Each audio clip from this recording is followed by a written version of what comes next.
आज का चैप्टर भारत के भूगोल के तहत भारत की जनसंख्या के संबंध में। आइए देख लेते हैं। पहला प्रश्न, भारत में लिंगानुपात की गणना कैसे की जाती है? भारत में लिंगानुपात की गणना कैसे की जाती है, अर्थात प्रति 1000 पुरुषों में कितनी महिलाएं हैं, इसी को लिंगानुपात कहते हैं। तो प्रति 1000 पुरुषों में स्त्रियों की संख्या, 20 का उत्तर है। भारत में लिंगानुपात की गणना प्रति 1000 पुरुषों पर स्त्रियों की संख्या के आधार पर की जाती है। 2011 की जनगणना के आधार पर भारत का लिंगानुपात कितना है? 943 है, अर्थात 1000 पुरुषों में भारत में अमूमन 943 महिलाएं पाई जाती हैं। फिर जनसंख्या घनत्व से आप क्या समझते हैं? गरीबी रेखा से नीचे रहने वाले लोगों का कुल जनसंख्या से अनुपात, गलत। प्रति वर्ग किलोमीटर रहने वाले लोगों की संख्या, यही है उत्तर, ठीक है। प्रति वर्ग किलोमीटर में, एक वर्ग किलोमीटर में कितने लोग रहते हैं, अर्थात प्रति वर्ग किलोमीटर में कितने लोग रहते हैं, उनकी संख्या को क्या कहते हैं? जनसंख्या घनत्व कहते हैं। जनसंख्या घनत्व से तात्पर्य प्रति वर्ग किलोमीटर क्षेत्र में रहने वाले लोगों की संख्या से है। भारत की जनगणना 2011 के अनुसार जनसंख्या घनत्व 382 व्यक्ति प्रति वर्ग किलोमीटर है। सर्वाधिक जनसंख्या घनत्व कहाँ का है? बिहार का, 1106 व्यक्ति पर वर्ग किलोमीटर, जबकि केंद्र शासित प्रदेश में दिल्ली का सर्वाधिक जन घनत्व है। अर्थात पूरे देश में देखा जाए तो दिल्ली, अगर संघ शासित प्रदेशों और राज्य दोनों पूछा जाए तो दिल्ली कितना है? 11320 व्यक्ति पर वर्ग किलोमीटर। निम्नलिखित राज्यों में से सर्वोच्च साक्षरता दर किस राज्य में है? तो इसमें कोई में केरल नहीं है, तो दूसरे स्थान पे मिजोरम होगा राज्यों में, ठीक है ना। पहले स्थान पे केरल है, ठीक, फिर केंद्र शासित प्रदेश लक्षद्वीप आता है, फिर तीसरे स्थान पे ये मिजोरम राज्य आता है, ठीक है। केंद्र शासित प्रदेशों में लक्षद्वीप पहले स्थान पे है, और कुल मिलाकर देखा जाए तो लक्षद्वीप दूसरे स्थान पे आता है, ठीक। पहले स्थान पे केरल, फिर लक्षद्वीप, फिर मिजोरम। जनगणना 2011 के अनुसार सर्वोच्च साक्षरता केरल की 94%, इसके पश्चात लक्षद्वीप 91.8% और मिजोरम 91.3%, गोवा 88.77% चौथे स्थान पे, और त्रिपुरा 5वें स्थान पे 87.22% का स्थान आता है। भारत में निम्नलिखित राज्यों में से किस राज्य में जन्म दर न्यूनतम है? तो दोस्तों केरल में जन्म दर न्यूनतम है, ठीक है। परिवार नियोजन कार्यक्रम को यहाँ पर अपनाया गया, सही तरीके से अपनाया गया, इसलिए यहाँ पे जन्म दर जो है सबसे न्यूनतम है, ए इसका उत्तर है। केरल राज्य में जन्म दर सबसे कम है। विकल्प में दिए गए राज्यों का जन्म दर जो है किस प्रकार, देख लीजिए। केरल का 15, पश्चिम बंगाल 16, बिहार 27.7, उत्तर प्रदेश 27.8। अगला प्रश्न बहुत बढ़िया है। भारत में जनसंख्या वृद्धि की क्या विशेषता है? भारत में जो जनसंख्या वृद्धि है कैसी, किस प्रकार की है? मृत्यु दर की वृद्धि, बिल्कुल नहीं, ये पहले कभी हुआ करता था, गलत है। महिलाओं के अनुपात में वृद्धि, ये भी गलत है, महिलाएं कम हैं। जन्म दर में वृद्धि किंतु मृत्यु दर में कमी, ये बिल्कुल सही है। जन्म दर में बढ़ रही है, मृत्यु दर घट रही है, ठीक है। जनसंख्या विस्फोट की स्थिति चलती है यहाँ पर, तो सी इसका उत्तर है दोस्तों, ठीक है। विश्व में जनसंख्या की दृष्टि से भारत का दूसरा स्थान है। स्वास्थ्य सुविधाओं में सुधार के साथ मृत्यु दर में जन्म दर की अपेक्षा तीव्र गिरावट आई है, अतः जनसंख्या तेजी से बढ़ी है। वर्तमान समय में जन्म दर 21 प्रति 1000 में 21 है, ठीक है, और मृत्यु दर प्रति 1000 जनसंख्या में 8 है, ठीक है ना। तो मृत्यु दर कम है, जन्म दर अधिक है। जनांगीय अभिलक्षणों के आधार पर भारत का वर्गीकरण जनसंख्या चक्र के किस चरण के अंतर्गत किया जाता है?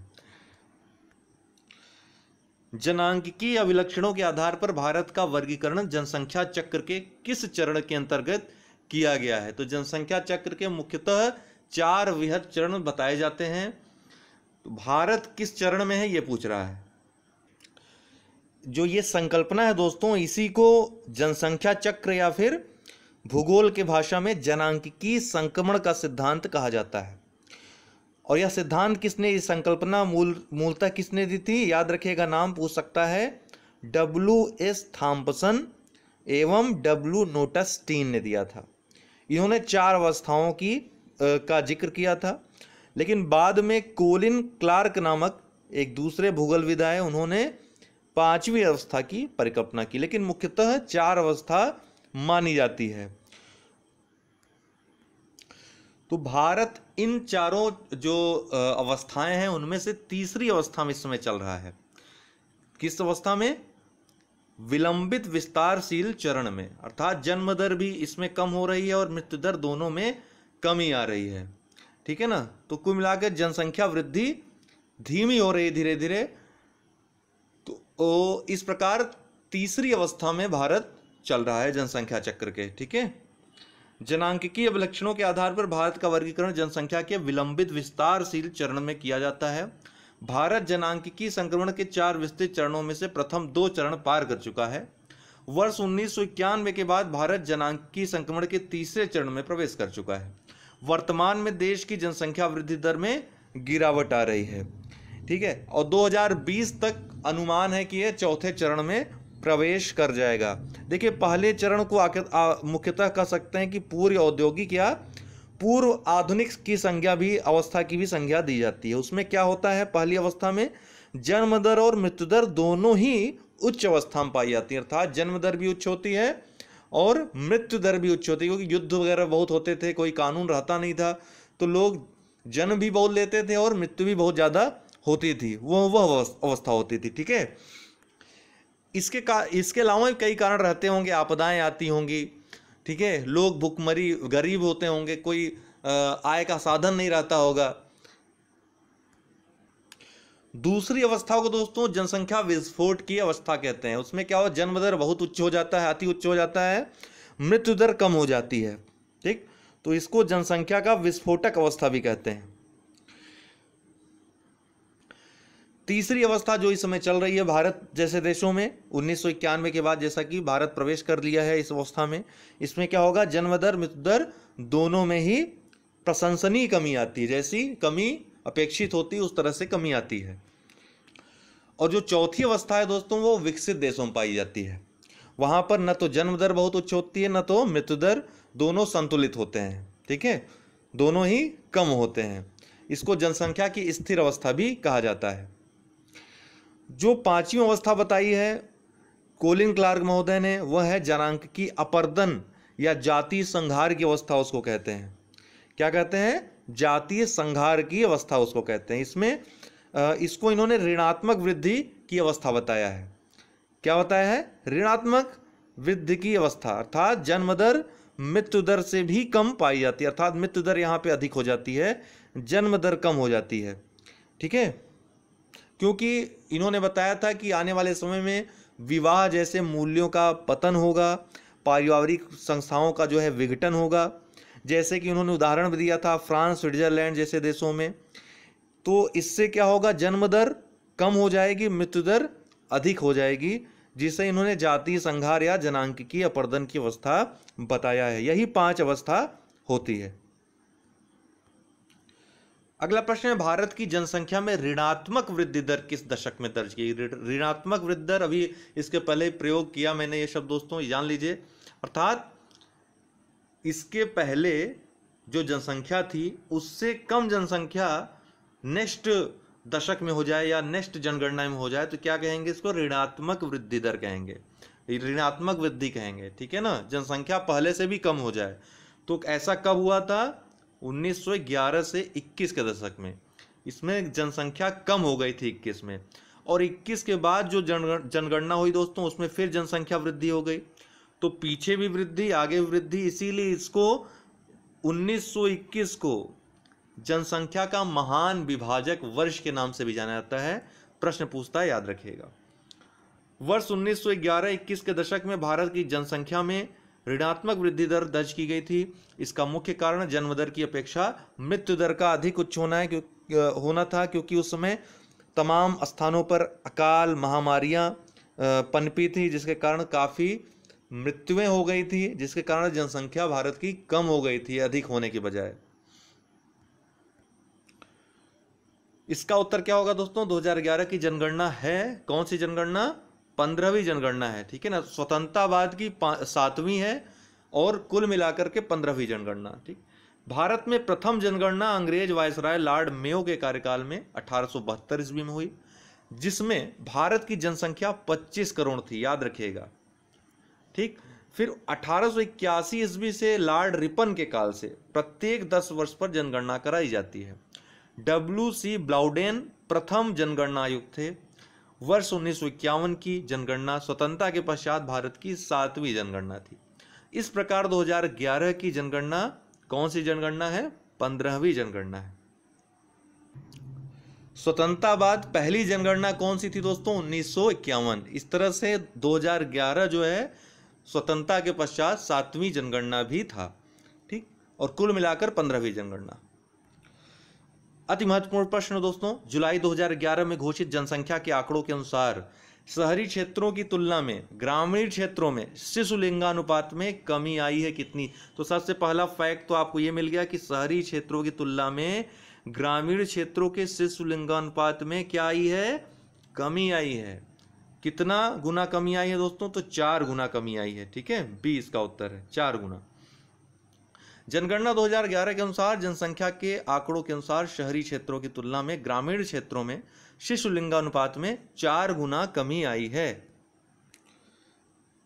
नेक्स्ट है, भारतीय जनसंख्या के इतिहास में किस काल अवधि को आगे की ओर एक बड़ी छलांग कहा जाता है? आज हमने कम्युनिटी में भी इसको पूछा था, लगभग मैक्सिमम लोगों ने गलत आंसर दिया है उसका दोस्तों। ठीक है ना, मैक्सिमम लोगों ने उसका उत्तर 61 से 71 दिया है। उसमें मैंने एक ऑप्शन डाला था 61 से 71 भी, वो इसलिए मैं जानबूझ के डाल दिया था कि 61 से 71 का जो दशक था, इसमें आज तक की सबसे अधिक जनसंख्या, ये दशक ऐसा रहा है कि सबसे अधिक जनसंख्या वृद्धि इसमें हुई है। लेकिन यहाँ पर जो पूछ रहा है आगे की ओर एक बड़ी छलांग का मतलब ये है, अभी मैं आपको देखिए डाटा दिखाता हूँ। ये देखिए, यहाँ से आपको समझ में आएगा कि 1951 में देखिए जनगण जो वृद्धि थी जनसंख्या की, दशकीय वृद्धि कितनी थी? 13.31। ठीक है, उसके पहले भी 14.22, उसके पहले 11.00 चल रही थी।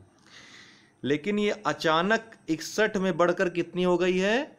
21.64। उसके बाद लगभग उतना ही 24.80, 24.66, 23.87 इस ढंग से चली है। तो एक लंबी छलांग का, इसीलिए 51 से 61 के दशक को एक लंबी छलांग, जनसंख्या वृद्धि में एक लंबी छलांग का दशक कहा जाता है। ठीक है ना, याद रखेगा 1951 से 1961 के दशक को। और सबसे ज्यादा जनसंख्या वृद्धि आज तक कब रही है? 1971 में, अर्थात 1961 से 71 का जो दशक रहा है, इसमें सबसे अधिक जनसंख्या वृद्धि दर रही है। कितनी रही है? 24.80। उसके बाद, ठीक उसके बाद वाले वर्ष में, अर्थात 71 से 81 वाले वर्ष में दूसरे स्थान पे, लेकिन घटी थी फिर, और तब से लगातार वृद्धि दर घट रही है। भारतीय जनसंख्या के इतिहास में 1951 से 61 की अवधि में सर्वाधिक वृद्धि हुई, क्योंकि इस अवधि में मृत्यु दर में कमी आई तथा जन्म दर में वृद्धि हुई है। किस तरह की कमी? ये लंबी छलांग का वर्ष क्यों था, ये आपको पता चल गया होगा। सर्वाधिक दशकीय वृद्धि नहीं थी दोस्तों, लेकिन सर्वाधिक वृद्धि थी। ये दोनों में अंतर समझिएगा। ठीक है ना, गलत करके नहीं तो चले आएंगे। यहाँ तो ठीक है, गनीमत है 61 से 71 नहीं दिया है तो कंफ्यूजिंग हो जाएगा।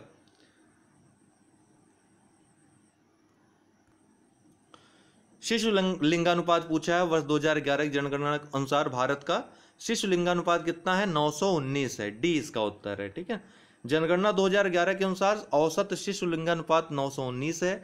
भारत में हरियाणा का लिंगानुपात सबसे कम 877 है। सबसे अधिक शिशु लिंगानुपात कहाँ का है दोस्तों? केरल का 1084। यह एक बढ़िया प्रश्न है दोस्तों। वर्ष 2011 की जनगणना के अनुसार निम्नलिखित राज्यों में से किस राज्य में स्त्री और पुरुष साक्षरता में सबसे अधिक अंतर है? स्त्री की साक्षरता और पुरुष की साक्षरता दोनों का अंतर पूछ लिया है, तो बहुत अच्छा प्रश्न है, पूछा भी जा चुका है। सबसे अधिक अंतर कहाँ है दोस्तों? राजस्थान में, ए इसका उत्तर है। ठीक है ना, राजस्थान में। मैं एक पीडीएफ जनगणना की मेरे पास है, 2011 जनगणना की महत्वपूर्ण उसमें जानकारियां, फैक्ट्स हैं इसी तरह के मैं ग्रुप में शेयर कर दे रहा हूं। ग्रुप का लिंक डिस्क्रिप्शन बॉक्स में है, आप लोग वहाँ से लिंक ज्वाइन कर लीजिए, ज्वाइन किए हैं तो कोई बात नहीं, वहाँ मैं जनगणना का PDF आपको दे दूंगा, तैयार कर लीजिएगा, सभी परीक्षाओं के लिए महत्वपूर्ण है। उसमें यूपी का भी मैंने दे रखा है। जनगणना 2011 के अनुसार राजस्थान में पुरुष साक्षरता 79.2% तथा महिला साक्षरता 52% है। यहाँ पर स्त्री पुरुष साक्षरता के मध्य अंतराल सबसे अधिक है, जबकि राजस्थान की कुल साक्षरता 66.10% है। यह बिहार के पश्चात दूसरा सबसे कम साक्षर राज्य है। वर्ष 2011 की जनगणना के अनुसार देश का सर्वाधिक जनसंख्या वाला राज्य कौन सा है? उत्तर प्रदेश। लगभग 20 करोड़ लोग उत्तर प्रदेश में हैं, तो 20 का उत्तर है। भारत की जनगणना 2011 के अनुसार उत्तर प्रदेश की जनसंख्या 19,95,81,477 सर्वाधिक है, जो भारत की कुल जनसंख्या का 16.51% है।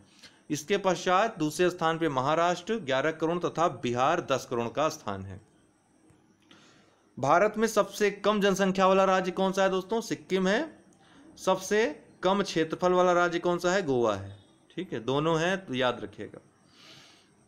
जनगणना 2011 के अनुसार सिक्किम सबसे कम जनसंख्या वाला राज्य तथा अधिकतम जनसंख्या उत्तर प्रदेश राज्य की है। सिक्किम की जनसंख्या कितनी है?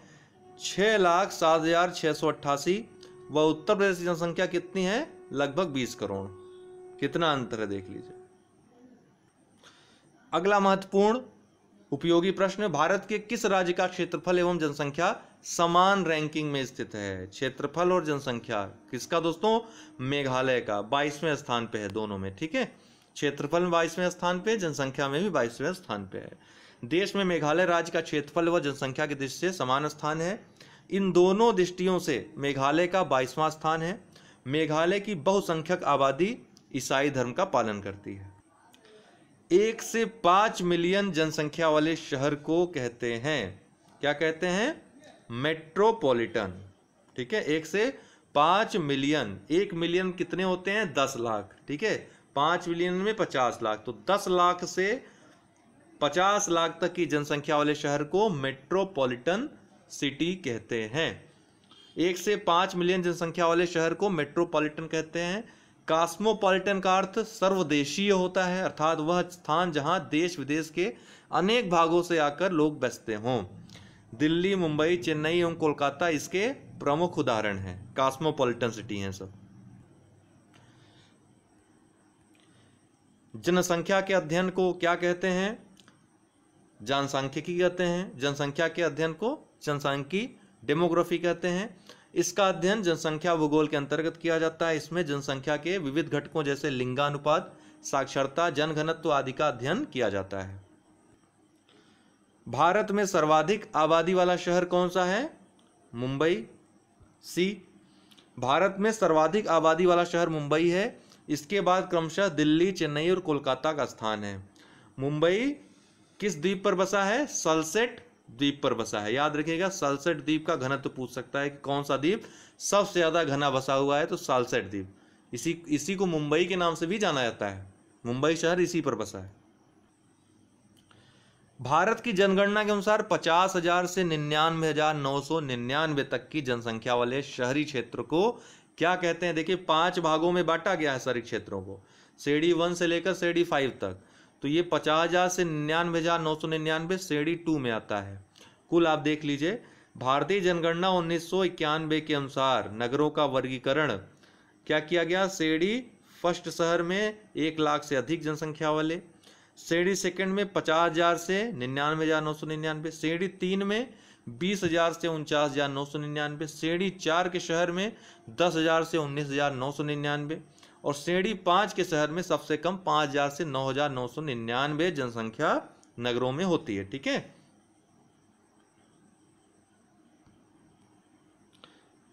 जनसंख्या वितरण के प्रतिरूपों को निम्नलिखित में से कौन से भौगोलिक कारक निर्धारित करते हैं? सभी करते हैं। भूविन्यास भी करेगा, जल की उपलब्धता के आधार पर भी, जहां जल अधिक होगा वहां लोग ज्यादा जाएंगे। भूविन्यास, जहां पर पर्वत पर पठार रहेंगे वहां पे कम लोग रहेंगे, जहां मैदानी इलाके होंगे वहां लोग ज्यादा रहेंगे। ठीक, इसके अलावा जलवायु, जहां की सुलभ अच्छी होगी, सरल जलवायु होगी, वहां लोग ज्यादा निवास करेंगे। जहां की जलवायु बहुत कठिन जलवायु होगी, वहां पर जैसे बर्फ के क्षेत्र हो गया, बहुत गर्मी का विषुवतीय क्षेत्र हो गया, तो यहाँ पे कम लोग निवास करेंगे। तो ये सभी निर्धारित करते हैं भौतिक कारक, तो डी इसका उत्तर होगा। ठीक है, भौतिक कारकों में भूविन्यास, जल की उपलब्धता और जलवायु प्रमुख रूप से जनसंख्या वितरण के प्रतिरूपों का निर्धारण करते हैं। उदाहरण के लिए हम देखते हैं कि उत्तर भारत के मैदानों, डेल्टाओं, तटीय मैदानों में जनसंख्या का अनुपात दक्षिणी और मध्य भारत के राज्यों के आंतरिक जिलों, हिमालय, उत्तरी, पूर्वी और पश्चिमी राज्यों की अपेक्षा उच्च है। अगला प्रश्न है, राष्ट्रीय जनसंख्या नीति के संदर्भ में दिए गए कथनों पर विचार कीजिए। क्या कथन है? राष्ट्रीय जनसंख्या नीति 2000 में लागू की गई, बिल्कुल सही है। दूसरा है, इस नीति के तहत 18 वर्ष से कम आयु के बच्चों को निःशुल्क शिक्षा प्रदान करने की व्यवस्था की गई।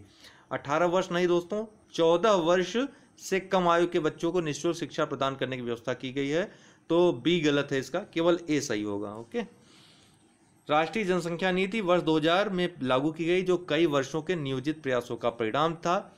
राष्ट्रीय जनसंख्या नीति 2000 के तहत 14 वर्ष से कम आयु के बच्चों को निःशुल्क शिक्षा प्रदान करने, शिशु मृत्यु दर को 30 से कम करने, व्यापक स्तर पर टीका रोधी बीमारियों से बच्चों की रक्षा करने, लड़कियों की शादी की उम्र को बढ़ाने के लिए प्रोत्साहित करने तथा परिवार नियोजन को एक जन केंद्रित कार्यक्रम बनाने के लिए नीतिगत ढांचा प्रदान किया गया है। निम्नलिखित राज्यों में से किस राज्य की ग्रामीण जनसंख्या का प्रतिशत सर्वाधिक है? देखिए पूछता है बहुत बार, बिहार उत्तर है इसका, डी। जनगणना 2011 के अनुसार बिहार की 88.70% जनसंख्या गांव में रहती है, जबकि उड़ीसा दूसरे स्थान पे 83.32%, उत्तर प्रदेश की 77.72% तथा महाराष्ट्र की 54.77% गांव निवास करती है। हिमाचल प्रदेश में ग्रामीण जनसंख्या का प्रतिशत सर्वाधिक, देखिए प्रतिशतता हिमाचल प्रदेश में सर्वाधिक है, ठीक है ना, दूसरे स्थान पे बिहार है, याद रखिएगा। ठीक है, पहले स्थान में हिमाचल प्रदेश है। तो इसको इस ढंग से आप याद रखिएगा दोस्तों कि पहले स्थान पे हिमाचल प्रदेश, ठीक, दूसरे स्थान पे बिहार, तीसरे स्थान पे असम, फिर उड़ीसा। ये ग्रामीण जनसंख्या प्रतिशत में दोस्तों, ये प्रतिशतता में है, ये याद रखिएगा। अगर जनसंख्या पूछेगा तो उत्तर प्रदेश सबसे अधिक हो जाएगा, फिर बिहार हो जाएगा, फिर पश्चिम बंगाल, फिर महाराष्ट्र। लेकिन प्रतिशतता पूछेगा तो ग्रामीण जनसंख्या प्रतिशतता सबसे ज़्यादा हिमाचल प्रदेश में, फिर बिहार में, फिर असम में, फिर उड़ीसा में। और ये पूछेगा कि न्यूनतम ग्रामीण जनसंख्या वाले कौन से राज्य हैं, तो न्यूनतम ग्रामीण जनसंख्या वाले राज्य सिक्किम है, न्यूनतम ग्रामीण जनसंख्या। अगर न्यूनतम ग्रामीण जनसंख्या प्रतिशत पूछेगा तो गोवा। और गोवा को एक गोवा की एक और खासियत की सर्वाधिक शहरी जनसंख्या प्रतिशतता भी गोवा में है, और न्यूनतम ग्रामीण जनसंख्या प्रतिशत कहाँ है? गोवा में है। अगर जनसंख्या कही जाए कि सर्वाधिक जनसंख्या कहाँ निवास करती है, तो महाराष्ट्र में दोस्तों, ठीक, दूसरे स्थान पे उत्तर प्रदेश। जो हमने PDF आपको दी है उसमें सब रहेगा, आप देख लीजिएगा, यहाँ बताएं कंफ्यूजन हो जाए। तो दोस्तों आज भारत का भूगोल ये टॉपिक पूरा समाप्त हो गया। अब कल से विश्व का भूगोल स्टार्ट करेंगे सुबह से, 3-4 दिन में उसको भी समाप्त कर देंगे, 2-2, 3-3 वीडियो बना करके। फिर हिस्ट्री में आएंगे। तो इसी तरह से रोचक ये जो हमारा सीरीज चल रहा है, इसी ढंग से चलाते रहेंगे। 1 महीने के भीतर पूरा GS कवर हो जाएगा। बहुत बहुत धन्यवाद दोस्तों।